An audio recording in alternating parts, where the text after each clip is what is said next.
eu queria convidar vocês a abrir a Bíblia, mesmo sentados, para nós lermos 2 versículos, né? Aliás, 3. Daniel, capítulo 3, 16 a 18. 16 a 18, né? Diz assim a palavra do Senhor. Responderam Sadraque, Mesaque e Abednego e disseram ao rei Nabucodonosor: não necessitamos de ti responder sobre este negócio. Eis que o nosso Deus, a quem nós servimos, é que nos pode livrar. Ele nos livrará da fornalha de fogo ardente e da tua mão, ó rei. E se não, fica sabendo, ó rei, que não serviremos aos teus deuses, nem adoraremos a estátua de ouro que levantastes. Que Deus nos abençoe com o que lemos aqui nas Sagradas Escrituras, em nome de Jesus. Eu queria novamente lembrar a igreja que eu não tenho o poder de falar o seu coração.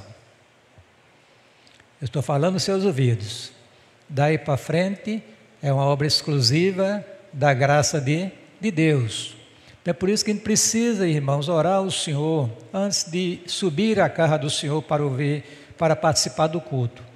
Porque o Espírito de Deus está em nosso meio, uma promessa de Cristo.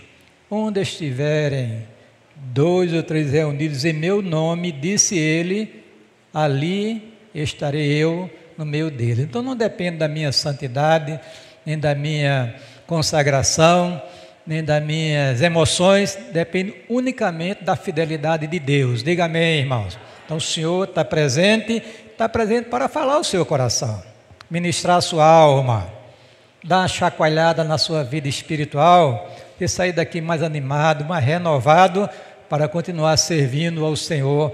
Bendito seja Deus por isso. Vamos lá. Olha, o livro de Daniel, que tem 12 capítulos, ele se divide basicamente em 2 partes, uma parte histórica e uma parte profética. A histórica é do capítulo 1 até o capítulo 6 e a profética do 7 ao capítulo 12. Muito bem. Se vocês observarem, o personagem político central dos primeiros capítulos até o capítulo 5 é o grande rei Nabucodonosor, que era justamente aquela cabeça de ouro daquela estátua, do sonho que ele tivera interpretada por Daniel. Lembrar os irmãos que as grandes potências que nós encontramos, falando potências econômicas, militares, na Bíblia, o Egito, depois vem a Síria, vem os caldeus ou os babilônicos, os persas, os gregos e os romanos. Tudo está profetizado aqui na palavra do Senhor. No livro de Daniel você vai encontrar o foco em cima da Babilônia, depois da Pérsia, depois dos gregos e também dos romanos, numa profecia assim para o futuro que iria surgir aquele império, como de fato surgiu, na história que todo mundo sabe, todo mundo conhece. Muito bem. Nabucodonosor, ou melhor, os babilônicos, os caldeus, fizeram 3 investidas sobre o povo, o reino do sul, o reino de Judá. A primeira investida foi no ano 606 a.C., a segunda no ano 597, e a terceira e última foi em 586, quando ele destruiu completamente a cidade de Jerusalém, inclusive o santuário. Nesta primeira investida, ele diz a Bíblia, logo no início do livro aqui, e no ano terceiro do reinado de Jeoaquim, rei de Judá, veio Nabucodonosor, rei da Babilônia, a Jerusalém e a sitiou. E o Senhor entregou nas suas mãos a Jeoaquim, rei de Judá, e uma parte dos utensílios da casa de Deus, e os quais levou para a terra de Siná, para a casa de seu Deus, e pôs os utensílios na casa do tesouro do seu Deus. Mas ele não levou somente riquezas, mas ele levou também um grupo de jovens inteligentes, pessoas que poderiam colaborar com a administração do Império Caldeu, que era um império imenso, imenso. Dentre esses jovens judeus que foram levados, nós encontramos 4 deles mencionados no livro de Daniel. Daniel, Ananias, Misael e Azarias. Daniel vai ocupar um papel preponderante em todo o livro que ele escreveu como profeta do Senhor que era. Mas esses 3 homens, chamados Ananias, Misael e Azarias, eles vão ser enfocados no capítulo 3 do livro de Daniel, que é justamente no episódio que daqui a pouco eu vou mencionar.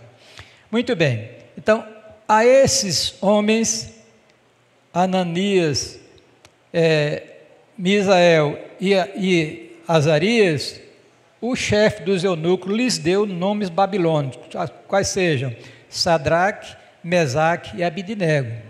Muito bem.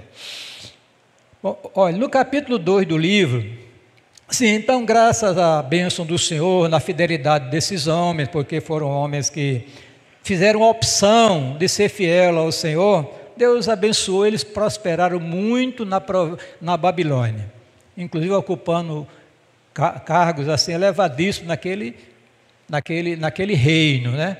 Eu estava pensando assim, quando se fala na província de Babilônia, naquelas pessoas que governavam, ajudavam, eu penso muito nas cidades do Brasil que tem subprefeituras, como Belo Horizonte, São Paulo, Rio de Janeiro e outras por aí, né? Então tem a prefeitura e sub, porque o negócio cresceu tanto que não se consegue administrar de uma forma centralizada.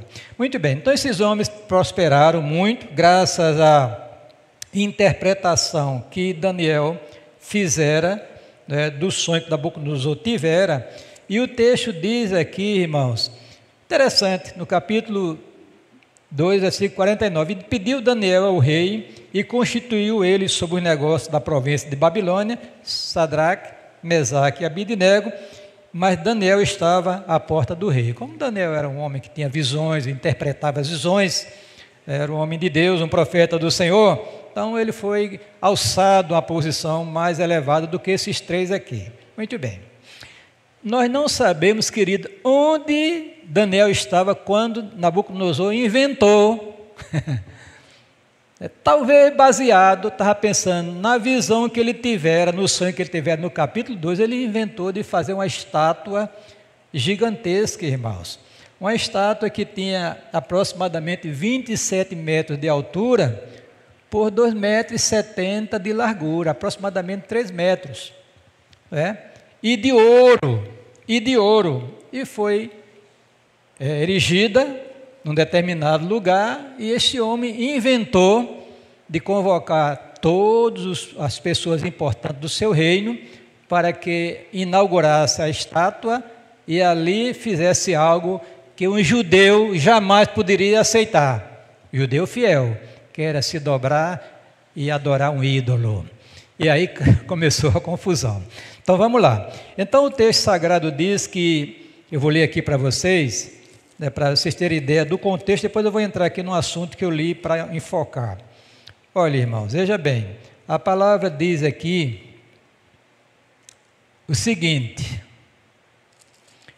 a ordem era que todas, quando se ouvisse os instrumentos, vamos pensar assim, numa grande reunião de pessoas importantes, que eram governadores, eram pessoas que ocupavam liderança na Babilônia, na província, no império, foram convocados por Nabucodonosor para a inauguração, aquela grande reunião, coisa extraordinária. E foi dito lá, depois que os instrumentos musicais fossem tocados, todos, sem exceção, deveriam se ajoelhar diante daquela estátua e adorar aquele ídolo. Nós até cantamos no Ebenezer, até eu tinha convidado o Ebenezer para cantar nesta noite, esse hino aqui, para poder dar mais força à mensagem. Mas, infelizmente, a irmã Adriana não pôde vir, que adoeceu, assim, rapidamente, e não pôde estar conosco aqui, e também o conjunto não veio. Então, só para os irmãos terem ideia da gravidade do assunto, porque a palavra do Senhor nos diz, que era uma obrigação e foi mais acompanhado de uma ameaça. Quem não se dobrasse, quem não adorasse a estátua seria o quê? Lançado numa fornalha de fogo ardente. Então a fornalha que ia ser incinerado lá dentro, vivo. vivo, incinerado. E quando os instrumentos tocaram, né, a ordem estava dada, já estava a sentença decretada, todo mundo se dobrou e rendeu graças e adorou aquele ídolo, menos 3 homens, servos do Senhor. Digam comigo, Sadraque, Mesaque e Abednego. Ficaram em pé. Naquela multidão de pessoas que se dobrou diante daquela estátua, aqueles 3 homens ficaram firmes ali, fazendo aquela grande diferença. Como era a multidão muito grande, talvez o rei não tivesse a condição de visualizar quem se tinha havido esse problema, mas vieram para ele e disseram, olha, tem 3 homens aí, judeus, e esses homens não adoram os teus deuses e não se dobraram diante da estátua para adorar. Interessante, eu acho que se fosse uma pessoa comum, era incinerado logo. Mas como tratava 3 homens importantes, Sadraque, Mesaque e Abednego, talvez os governadores, ou ocupando uma secretaria lá do império muito importante, ele lhes deu outra oportunidade, dá uma oportunidade a vocês. Aí disse assim, falou Nabucodonosor e ele disse, porventura é de propósito, Sadraque, Mesaque e Abednego, que vós não servis aos meus deuses, nem adorais a estátua aqui de ouro que levantei? Agora, pois, se estás pronto, quando ouvides o som da buzina, do pífaro, da guitarra, da harpa, do saltério, da sinfonia e de toda espécie de música, para vos prostrardes e adorardes a estátua que fiz. Bom é, mas se não as adorardes, serei lançado na mesma hora dentro da fornalha do fogo ardente. E quem é o Deus que vos poderá livrar das minhas mãos? Aí já complicou a vida dele. Estou lendo o versículo 14 até o versículo de número 14 e 15, do capítulo 3 de Daniel. Aí complicou, porque ele agora começa a afrontar a Deus. Qual é o Deus? Quem vai livrar vocês das minhas mãos? Mas, irmãos, veja a resposta daqueles 3 homens, o grande rei Nabucodonosor, o maior líder político e militar da época. Era talvez o Putin lá na Rússia, que é um regime totalitário. Estados Unidos, que democracia muda, mas o Putin é o lidão lá.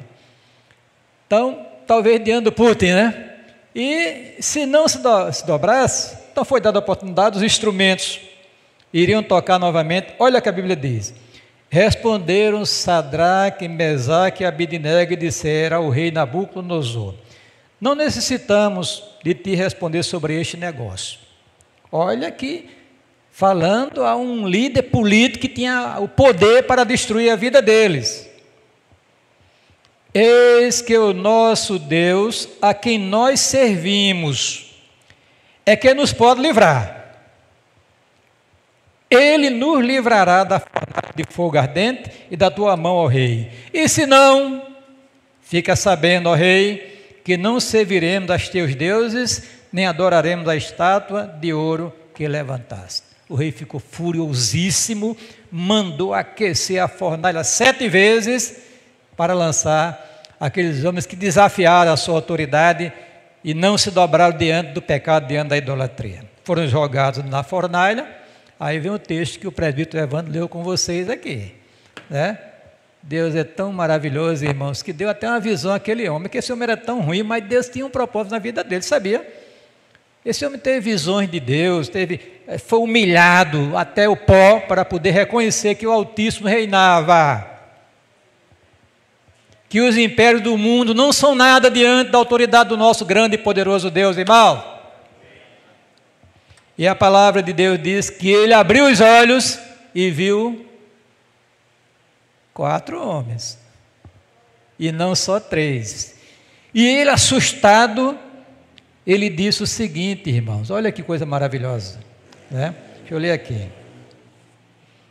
Ele disse aqui, vamos lá, versículo 26, versículo 24. Então o rei Nabucodonosor se espantou e se levantou depressa, falou e disse aos seus capitães, porventura não lançamos nós dentro do fogo 3 homens atados, Responderam e disseram: é verdade, ó rei. Respondeu ele e disse: eis aqui vejo 4 homens, irmãos, 4, aleluia, soltos, que andam passeando dentro do fogo, e nada há de lesão neles. E o aspecto do 4º homem é semelhante ao Filho dos deuses, bendito seja o nome do Senhor. Jesus estava ali. Nas suas teofanias, irmão, estava o Senhor, o Deus Filho, ali naquele fogo, tirando a força do fogo. E o rei viu que eles passeavam. Olha, parece que estavam numa turnê. Menino, coisa maravilhosa. E quando ele sai, ele disse o seguinte: olha, então chegando Nabucodonosor à porta da fornalha do fogo ardente, falou e disse: Sadraque, Mesaque, Abednego, servo do Deus Altíssimo, saí e vinde. Então Sadraque, Mesaque e Abednego saíram do meio do fogo. E reuniram-se os sátrapas, os prefeitos, os presidentes, os capitães do rei, para ver a estes homens, como o fogo não tinha tido poder algum sobre os seus corpos, nem um só cabelo da sua cabeça se tinha queimado, nem as suas capas se mudaram, nem dentro, nem cheiro de fogo tinha passado sobre ele, bendito seja o nome do Senhor. Amém, irmãos? Agora vamos para o texto que eu li aqui. Aí eu queria conversar um pouquinho com vocês. Olhe, quando Nabucodonosor disse novamente, deu a ordem, eles disseram: eis que o nosso Deus, a quem nós servimos. Olha, irmãos, o que é que levou aqueles homens a enfrentar aquele desafio? Eu estou assistindo uma série muito interessante da Idade Média, lá na Barcelona, na Espanha, uma série muito interessante. Depois eu posso dizer o nome para vocês. Que coisa horrível, muitos judeus, eles eram pressionados, tem um momento lá que eles são levados, perante lá a autoridade, e o cara começou a degolar a gente, e o povo está ali. Olha, se vocês negarem a fé, querem ser cristãos, na marra, que não é o cristianismo, né? Ninguém, não converte ninguém na marra, irmão, isso é para o islamismo, ou obedece ou vai para a chibata.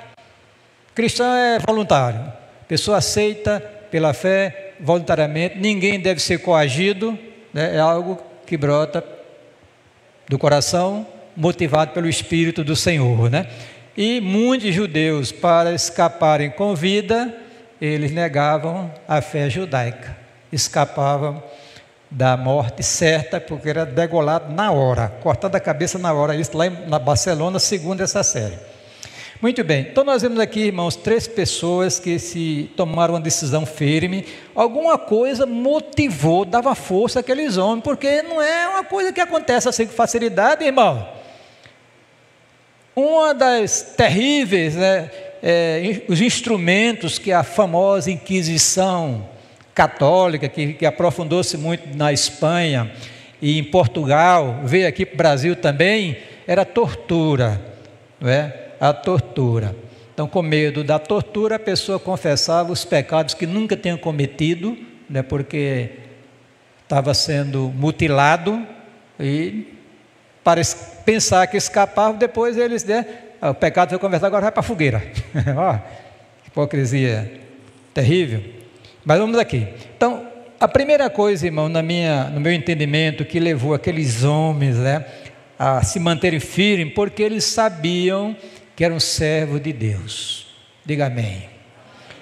Eis que o nosso Deus, a quem nós servimos. Está aí no versículo 17. Eis que o nosso Deus, a quem nós servimos. Irmãos, eu queria lembrar a vocês, a todos que se encontram aqui nesta casa, você que está em casa nos ouvindo através do Facebook, YouTube, que Deus é o Senhor. Amém? Deus é Senhor. 2 palavras hebraicas, irmãos, mostram essa realidade. Primeiro é Iavé. Quando você encontra na Bíblia, grafada a palavra Senhor com todas as letras maiúsculas, porque é Iavé no hebraico, e significa Senhor.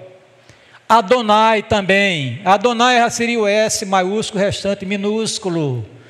A ideia aqui é de que Ele é Senhor, Ele é proprietário, Ele é dono de tudo e todos, bendito seja o nome do Senhor. Esses homens eram servos deste Senhor glorioso, irmãos. na dispensação da graça, você, eu, nós, fomos comprados por bom preço para sermos o quê? Servos de Deus. E servo é para o quê? Servir. Servo que não serve, não serve.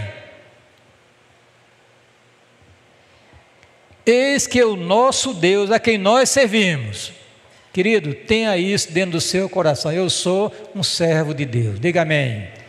Eu vivo neste mundo para servir ao Senhor. Você não tem outro propósito nesta vida, na ótica da Bíblia, na ótica de Deus, a não ser viver a sua vida para a glória de Deus. Eu sou uma pessoa que me acho privilegiado, porque desde 18 anos de idade aproximadamente, estou com 74, viu, irmão? Estou jovem. Dizem, né, que eu não tenho a fisionomia de quem tem 74, glória a Deus. Mas 74, mas desde 18 anos, eu comecei a servir a este Deus que a Bíblia revela, bendito seja o nome do Senhor. Nunca arrefeci um minuto, nunca retroagi, nada, sempre servindo ao Senhor, independente de circunstâncias favoráveis ou não. Eu já disse aos senhores e às senhoras que estão aqui me ouvindo nesta noite, eu trabalhei 10 anos no comércio, passei 20 anos na Embratel, fui gerente comercial, administrativo, financeiro de qualidade, e comecei a minha vida ganhando muito pouco e tinha um carrinho Fusquinha, primeiro carrinho que eu tive, já foi comprado, e foi um carro que foi recondicionado da Telpa. Olha, meu Deus do céu, é um carro de uma empresa, é todo esculhambado, é ou não é? Porque os motoristas não zelam, não são donos.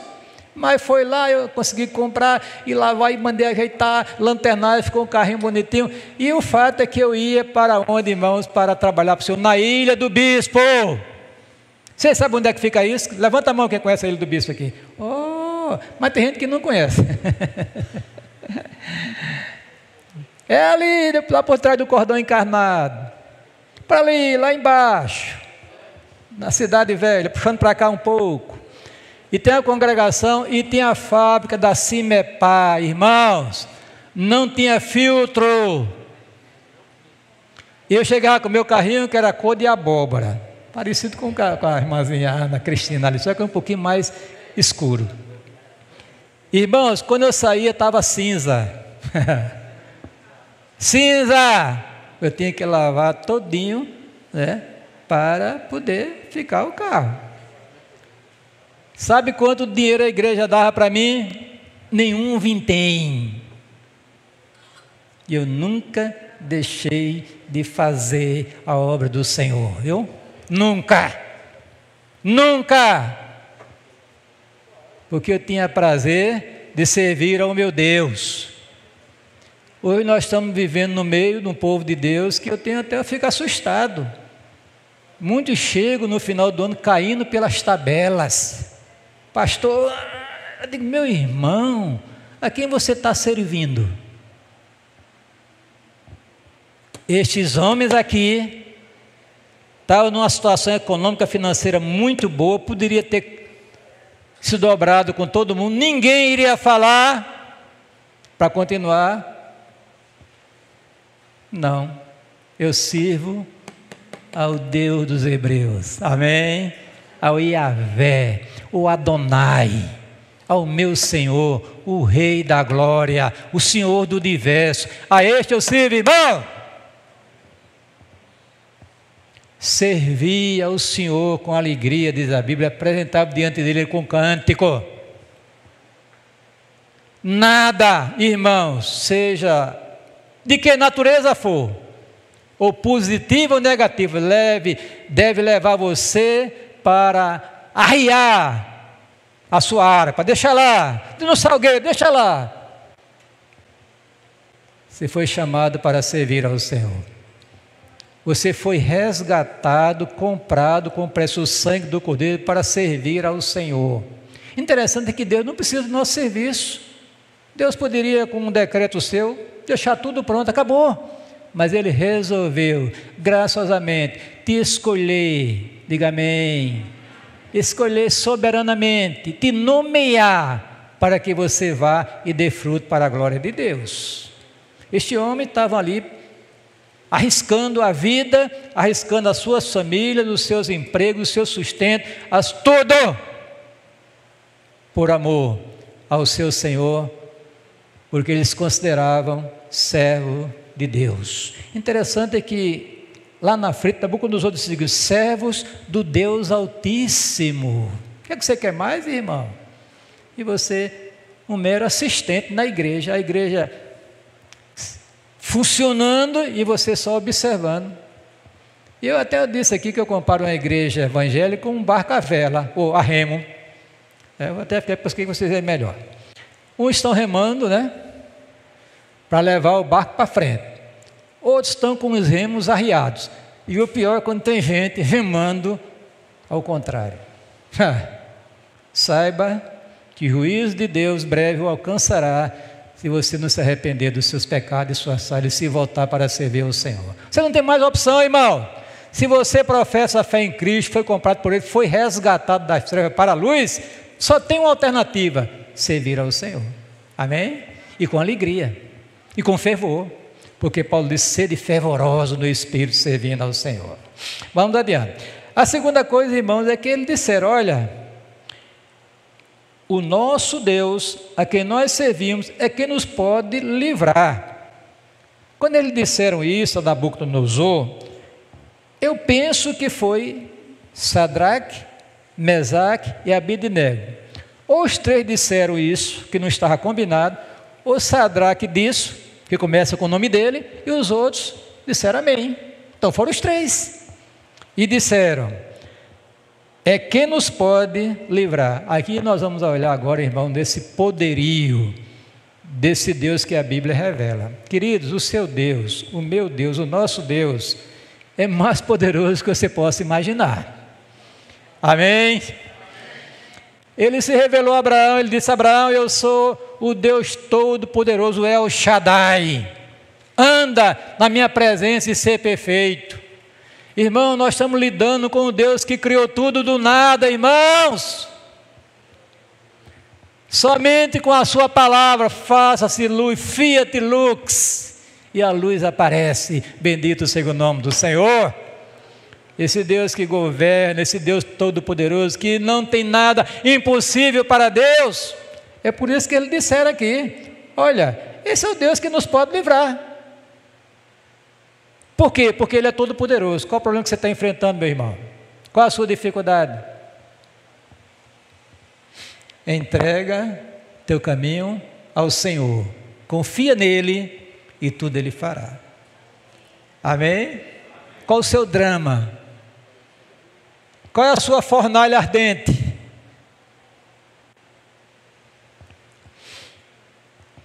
O nosso Deus é maior do que a gente possa pensar. Quando você começa a observar a criação, que revela a Deus, os céus proclamam a glória de Deus, e o firmamento anuncia as obras das suas mãos, você começa a perceber que esse Deus é maior do que você possa imaginar.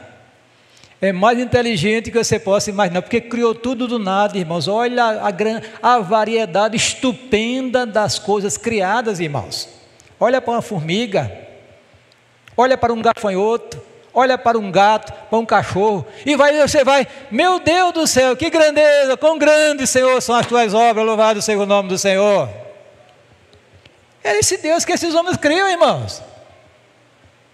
Estava ali, a fornalha estava tão quente que os homens que o levaram, que morreram queimados. Os caras, os soldados que pegaram ele amarrado para jogar lá, se aproximaram e foram queimados. Está escrito aqui na palavra. Esse é o seu Deus, irmão. Amém? Esse é o meu Deus. Esse é o nosso Deus. Esse é o Deus da glória. Bendito seja o nome do Senhor. A terceira coisa, irmãos. Aqui tem uma declaração de fé. Ele disse: olha, servimos a este Deus, Ele pode nos livrar. Mas dizer aqui, Ele nos livrará da fornalha do fogo ardente e da tua mão, ó rei. Então, estavam dizendo, olha, nós vamos ser libertos. Nós não vamos ser queimados, não. Uma declaração de fé. Aí agora vem, a gente precisa olhar com muita atenção esse recurso que Deus nos deu para vermos uma vida vitoriosa, que é a nossa fé. O que é que São João diz? Quem é que vence o mundo senão aquele que crê que Jesus Cristo é o Filho de Deus? A fé remove montanhas, irmãos. Foi o Senhor que disse. Tudo é possível que crê. Ele disse à mulher que disse que tinha impossibilidade. Tinha lá uma mulher com um irmão morto, já fazia 4 dias. Não, pelo amor de Deus, Senhor, não abra não, porque cheira mal. Marta, não te disse, se crer verás a glória de Deus. O justo pela sua fé viverá, irmãos. Eu vou confessar um problema na minha vida aqui, que já disse algumas vezes aqui, mas tem uma plateia nova, alguns irmãos, preciso ouvir também. Eu passei muitos anos tentando viver pelos meus sentimentos. O culto hoje, olha, foi uma bênção, porque eu senti. O culto hoje, o de ontem foi, não gostei porque eu não senti. E eu ficava assim, ora nas alturas e ora nos vales. Irmãos, a proposta do Evangelho é que você estabilize a sua fé, diga amém. E viva uma vida cristã retilínea para a glória de Deus. Quer chova, quer faça sol. Veio uma pandemia aí, assustou todo mundo, não foi? Dessa igreja aqui ninguém morreu. Bendito seja o nome do Senhor, né? Clamamos muito ao Senhor, tomamos os cuidados que os protocolos de saúde nos orientaram. E Deus nos preservou por graça e misericórdia. 2 irmãos foram para o hospital. O presbítero Léo e o diácono Edinaldo. E saíram de lá curados. Me lembro que Macob ficava lá na porta do hospital com as mãos levantadas para os céus, clamando ao Senhor. E Deus preservou a vida de Léo, porque esse é o nosso Deus, irmãos, o Deus que dá uma resposta positiva à fé dos seus servos. Ele disser aqui, olha rei, Ele nos livrará do fogo e das tuas mãos.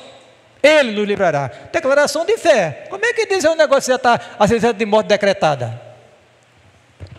A fé é o segredo da sua vitória. Diga amém. O justo pela sua fé viverá. Sem fé, diz o escritor aos Hebreus, é impossível agradar a Deus. É necessário que aquele que se aproxima de Deus creia que Ele existe e que é galardoador daqueles que o buscam. Acredita em Jesus nessa noite? Amém? E interessante, irmãos, que o objeto da fé foi afunilado pelo conselho da Santíssima Trindade em Jesus, viu? Pastor, o senhor está dizendo, se eu disser que crê no Espírito Santo eu não vou ser salvo? Estou. Pastor, o senhor está dizendo, se eu disser só que creio em Deus não serei salvo? Estou. Mas pastor, o senhor está doido? Estou não. É porque a Bíblia revela, você pode entender, estudando a palavra, que o conselho decidiu, da Santíssima Trindade, que o Filho fosse objeto da fé, viu? Observe que o capítulo 14, quem estava na EBD aqui pela manhã, que era para... Esqueceu o Macob, isso você se lembrou, né? Você estava na escala, você não veio, eu tive que tomar a frente. E peguei o João 14, 1 a 3 e expliquei para os irmãos. E lá está escrito, crede em Deus e crede também em mim. Tiago diz, se alguém disser que crê em Deus, até os demônios creem, estremecem. A questão, irmãos, é a fé ser afunilada para o objeto revelado na palavra do Senhor. Vou explicar. Quando lá o carcereiro de Filipos foi tocado pelo Espírito de Deus, naquela crise espiritual, naquele cárcere, ele disse, senhores, o que devo fazer para que seja salvo? Qual foi a resposta de Deus para ele? Diga. Estou ouvindo não, estou com o ouvido aqui meu. crê no Senhor Jesus Cristo e serás salvo, tu e a tua casa. Então, querido, Jesus é o objeto da nossa fé, louvado seja o nome do Senhor. Amém? Porque Deus, olha o texto, porque Deus, diga comigo, amou o mundo de tal maneira que deu o seu Filho unigênito, para que todo que nele crê em quem? No Filho unigênito, não pereça, mas tenha a vida eterna. Então, a fé em Jesus Cristo lhe dará vitória, bendito seja o nome do Senhor. Evidentemente que aquele no Cristo que haveria de vir, aquele Cristo que se revelou lá na fornalha, nas suas teofanias, é que nos pode livrar, Ele nos livrará na fornalha de fogo ardente da tua mão, rei. E se cumpriu na vida daqueles homens de Deus. Irmãos, a fé é o segredo da sua vitória. Diga amém, irmãos. Você deve viver pela fé, como a palavra de Deus nos revela. E o que é a fé? É a certeza das coisas que se esperam e a convicção dos fatos que se não veem. Quando o ladrão na cruz, lá junto com Jesus, tinha Jesus no meio e dois malfeitores ao seu lado, um à esquerda e outro à direita, um apelou para ele: Senhor, lembra de mim quando entrar no teu reino. Qual foi a resposta? Em verdade, te digo que hoje mesmo estarás comigo no paraíso. Aquele homem acreditou em Jesus Cristo, como Filho de Deus, como seu Salvador e Redentor. Amém? Vamos adiante. Mas aqui tem outra questão aqui. E se não... olha essa expressão, e se não? Sabe por que eles disseram isso? Porque Deus tem uma vontade soberana e às vezes, irmãos, Deus não faz o que nós queremos. Jesus disse isso: Pai, se possível, passa de mim este cálice, todavia não se faça como eu quero, e sim como tu queres. Esses homens sabiam que Deus tinha poder para livrar, eles iriam ser libertos, mas eles sabiam que Deus era soberano para decidir o futuro deles, porque muitos irmãos foram martirizados, queridos. Tiago, apóstolo do Senhor, foi degolado por Herodes, enquanto Pedro foi salvo da cadeia e da morte. Eles entendiam que esse Deus era um ser pessoal, tinha uma vontade soberana. É porque às vezes a gente não entende, irmãos, não, eu tenho que ser assim. Não é que ser assim, é se Deus quiser. Tiago disse isso. Disse que é uma presunção muito grande o indivíduo disser: eu vou e faço isso amanhã e faço aquilo. Vocês deviam dizer, disse Tiago, se Deus quiser. Porque a vida de você está nas mãos de Deus, Ele é soberano, querido. Moisés implorou a Deus para que Deus reconsiderasse e o deixasse entrar na terra da promessa. Deus disse: não, não. E não a resposta de Deus. Se esses homens fossem queimados na fogueira, fossem incinerados, era da vontade de Deus, acabou. É calar e adorar, como eu digo, irmãos, calar e adorar. Às vezes, o mundo neopentecostal criou na cabeça da gente uma expectativa que não está na palavra de Deus, irmãos. Quem foi que disse: se eu orar agora, Deus é obrigado a fazer agora o que eu quero, irmão? Onde é que está escrito isso? Paulo orou 3 vezes por um tal de espinho na carne, e o Senhor disse: não. Olha que Paulo tem um calibre espiritual melhor do que eu e tu, vice? Que você que está em casa. Era um homem de Deus, um apóstolo, escolhido por Deus, tinha poder espiritual. Mas, para que ele não se soberbesse, diz ele, na seu próprio testemunho, pela grandeza de umas revelações que Deus lhe dera, aí veio um tal de espinho na carne, que nós não sabemos se era uma enfermidade, se era uma pressão, não sei. O fato que o incomodava. 3 vezes orou ao Senhor, e o Senhor disse: não vou tirar o espinho, mas vou te dar graça, tá bom? Vou te dar graça, e você vai suportar isso aí, bendito seja o nome do Senhor. Amém? Quando Jacó encontrou com o Senhor lá no val de Jaboque, ele saiu aleijado, viu, irmão? Não saiu contundido, saiu aleijado mesmo, mas saiu cheio da graça, diga amém, cheio do poder e da bênção do Senhor nosso Deus. Se Ele não quiser, então eu entendo que aqui está o que eles sabiam e conheciam da soberania de Deus. Deus tem uma vontade, Ele é soberano, Ele faz o que quer, é só calar e adorar. Ninguém tem o direito de reclamar, viu? Você que murmura muito, pare, pelo amor de Deus, viu? Porque Deus é soberano, se Ele quiser libertar, você vai libertar, senão você vai morrer amanhã mesmo. Não diga amém não, porque eu não queria que ninguém morresse amanhã, porque eu não quero fazer sepultamento de ninguém não, viu? Gosto de fazer casamento. Já pastor Catão gosta mais de sepultamento do que casamento, não sei porquê. Porque ele diz que casamento pode não dar certo, sepultamento encomendar o crente para o céu é uma bênção, né? Mas eu sinceramente, eu fico muito constrangido de fazer sepultamento, sei lá, mas tem que fazer, pastor, né? Pois é, irmão, Deus é soberano, a sua vida está nas mãos do Senhor, diga amém, irmãos. Deus está acompanhando a sua vida, os seus dramas, a sua dificuldade, confie no Senhor, mas se submeta à vontade soberana de Deus. Não queira ensinar Deus a fazer as coisas e não queira exigir de Deus, viu? Eu decreto, eu determino, eu exijo, eu não me conformo. Você está louco, irmão? Você que está me ouvindo, você está louco? Ele está lidando com Deus Todo-Poderoso, soberano, tem uma vontade. Eu deveria dizer, Senhor, eu me conformo com a tua vontade na minha vida. E não querer insultar a Deus com os seus arroubos de incredulidade, de, sei lá, de soberba e por aí vai. Vai terminando. E se não, fica sabendo, ó rei, que não serviremos aos teus deuses, nem adoraremos a estátua de ouro que levantaste. Irmãos, aqueles homens eram judeus, eles conheciam a lei. E a lei de Moisés, irmãos, o que é que diz aqui o decálogo no início dele? Observe, olhe. Não terás outros deuses diante de mim.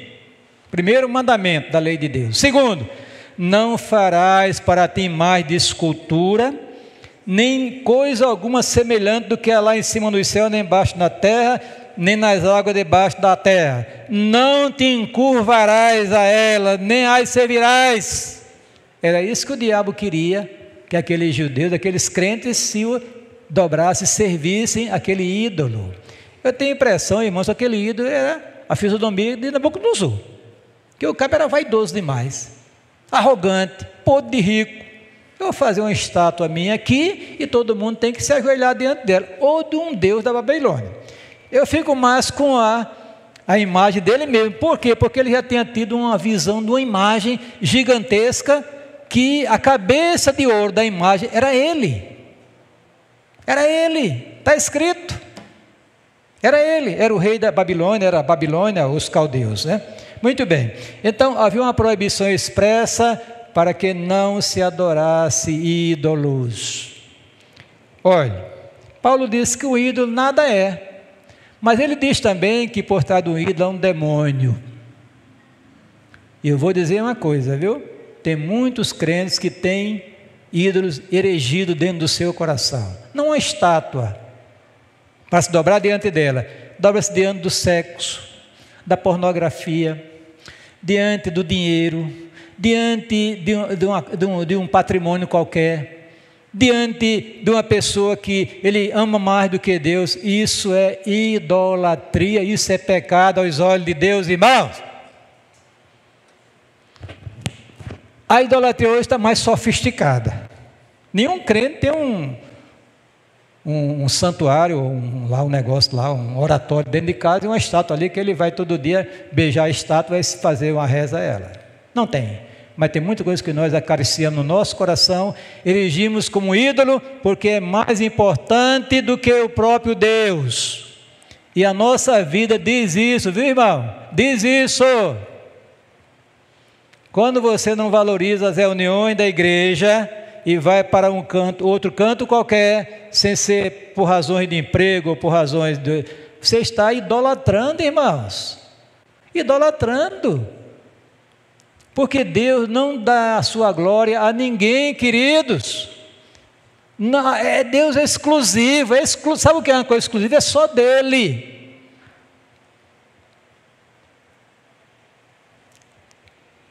Se eu, disse Davi, ou melhor, um salmista, atentar a iniquidade do meu coração, o Senhor não me ouvirá.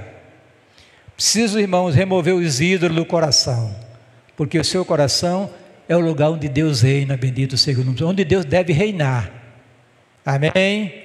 Buscai, em terceiro lugar, o reino de Deus.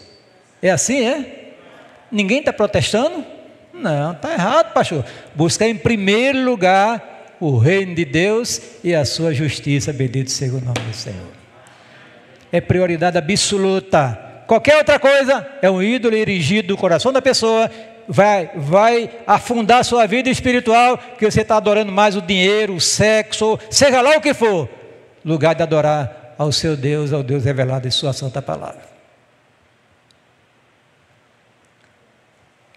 Muito bem, então como eles fizeram isso aqui, olha a vitória. Muita gente gosta de falar em vitória, né? Eu também gosto, mas olha que coisa maravilhosa, irmãos. O que a Bíblia diz?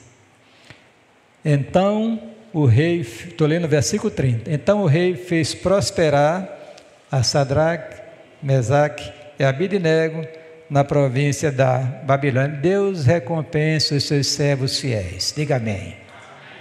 De uma maneira ou de outra, neste mundo e também na eternidade. Deixa eu ler aqui para terminar o capítulo 15, 58 de São João, ou de Coríntios, primeira carta. O que é que Paulo disse aqui àqueles amados irmãos? Portanto, meus amados irmãos, sendo o quê? Firmes e constantes, sempre abundantes. Olha a expressão, sempre abundante, aonde? Na obra do Senhor. Não é? Chegando no final do ano, está caindo pelas tabelas, vai querer se afastar, não estou podendo, começa a botar obstáculo, sempre abundante, sempre, sempre, irmãos, é uma crescente, amém? Diga amém. Olha a bênção, sabendo que o vosso trabalho tem uma recompensa no Senhor. Aconteceu na vida desses homens, foram fiéis ao Senhor, enfrentaram o desafio, venceram, foram libertos pelo Senhor, foram livres de ser incinerados, e Deus os recompensou pela sua fidelidade. Que Deus nos abençoe nesta noite, nos dê graça e que nós sejamos fiéis ao Senhor. Diga amém. A tua palavra escondi,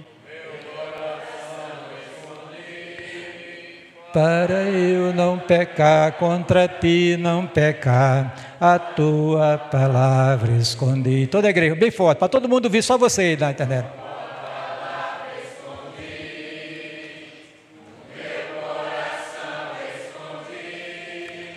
Para eu não pecar, contra ti não pecar, a tua palavra escondi. Quer dizer comigo? Senhor, em nome de Jesus, me ajude a ser fiel a ti. Amém.